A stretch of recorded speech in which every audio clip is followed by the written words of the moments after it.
Yenimse asori bia e woni doctrines ni church ene enuoma a wode building ne nsori no ensori bi wo hono a wo bekasa ani yenhensumade yentwi eti yenyese ensori bi nsusu wo hono a ene bibia wutimi ye asori bi wo hono a wontimi mfa ye trial enwura hono so ensori bi wo hono a wo betimi edi ewura hono be bi wo hono a wo kwa achese ye how a wo mo address wo mo e won tade a chese Sunday wo bia ehye entoma yetwa ede amoma de obi entimi nhye na tade bia emfa emba hono na so bi won so ne be de opese wonya owu bia woya wo bia enye den enkasa ho sanse Christopher ewo tirimupo bi anase adwen bi wo mutim se nyamesom no anase Christosum no ewo akomam enye won tade hyemu ene wo nyoma wo beye wo hunu no ena ekire se wo ye Christoni no ho enko ne bam na se de ye kwa asori no oye den ya nipa da se ni ukowura asori bi anase wo sun asori bi a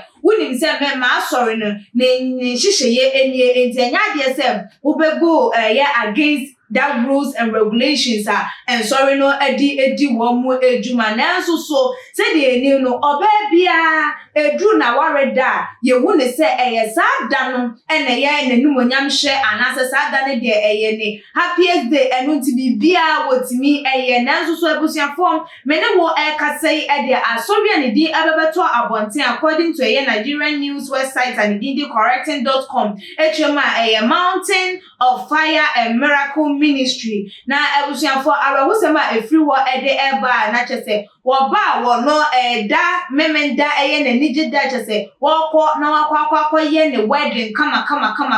na chese ye wetima twitwa mfonyi de atoto na start ne de keka hu wa ye engagement ye twi ne nim kama ya ye ne makeup wakwa ye ne engagement awiem edru se wo kwa wura sore dem ma chese wo dru entrance na so for ne ka chele se maami wunim de ye edema wakọ na kokọ paper eye makeup no efa ebra na ebusuafo de esi ye ne de na chese areko pa ensusu eye na dodo na de omo comment abana ansa ne ebebo ede ewra nuoma no emu no nwumeko bi ene so yasen ema ye de edwumadie no ebebe so mo abrene abrebia eye ochade herbal center bano se obema wolo sperm count ena oba wontimi enwo diabetes ewo so entishewa ewo so ochade se brana so ye eso na ne wo endi enkita ho na sa wo yare no obetu ase ede ama wo se te enunti fa ne number na ene no edwetwe eye enkomo na ye bo ede eranse ni se de mdi kan ekan ye no enfonyi no ena ededa screen no eso a wo hwete se ye nua baidi ni makeup kama ekoko piemo e wo mountain of fire and miracle ministry e wo no achese wo kwakwa ware na ene no anu no mfonyi wetime atwetwe bi e de atoto ne Instagram ne de keka eye eho achese okoduru wo no ma sofo ne se da ontimi fa makeup no enwura sore dem ho ene enwura wo echina na eno na achese makeup artist no eye ne yaye papa se Debut ni pay kwa makeup ewie kwampo na wo ye touch ups keke ede ama no kwampo hwe eye hours anase minute a eteki say ye be pepa a whole makeup ede free ni pada sani anim ama na wi asori demo de na se wo kọ ne refreshment a wo besa kwakọ ye foforo no eno na chese eye ne ya ena wo take it to eye ne ID page so a chese ni din wo honom eye pin faces a chese wo no ede atu edwa ese dia akoso no ne re ahoyie pa na say ena wo de nsem no atu edwa wo ne IG page honom say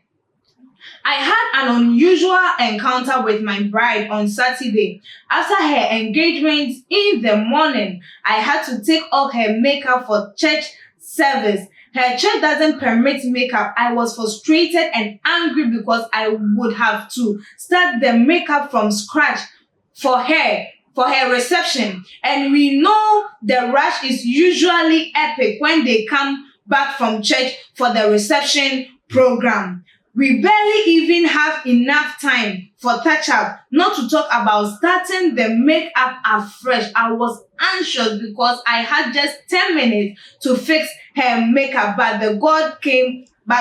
God came through. Makeup isn't a small work as some people assume, especially when you have limited time to work on the face. We any a pain faces name so much as a what day to a ye a ja watching what what day abaya no nimfoni a bra what ye ni makeup no every year to one a bra man a pepa no else so no any no so no what day a ye near bay so emfoni at one and nona no one a case a debut na abaya no into what batches I saw them on our ten when him say one chile say any quasi will treat a ye makeup and now frozen a normal daily services and I am permitted by a wedding day there. You permitted Emma wo a year and nothing a money and another pronounce so a dream set there be. If you are not so fun, why your bias and no maybe and will not able to for comments no woman quite I making kind a be and for a mom. You know video they ever say this is total nonsense. Is the pastor her husband or what? What is going on? Please make people have their peace of mind. Or no, so dia or they ever when say they be where they enjoy ye as answer so for or no and any kunu no abetire say and for makeup and ra sorry them one in your ma ekeka eye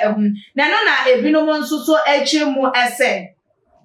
A woman is supposed to enhance her beauty on her wedding day. I beg, leave the churches with their hypocritical doctrines. On also so at the end, no say adebi. Or bad dear, do where ye when yam share a die, so say a ya warrior. At least, fair, Nanso so enhance the kakra. Send a bay and your bit me as see a year and your ma eso. Now, sir, I am sorry, I want more a year, nyachum, ewo, and no maybe a woman. It was said, one more ancient, now one more enjoy because and you know, I saw and the next week himself, Bible no any day and nam and as a Bible no any this one more Bible no so ekasa edi etiasa wo ba wo to a nyoma ho eso ne nyoma enkoniba enti se so for no de wo ye no wo ye mfom so e wo hom se wo ma abaya no epepa ni makeup on her wedding day and as do ye no mususu se e ne kwan so a no wadwe twefa ensemi hom fabra ebebetu edwai e wo too much in the comment section na ebiom so like videos no share e wo all social media platform so media and the equia sika padesene ibesan edi ehia ebi makram.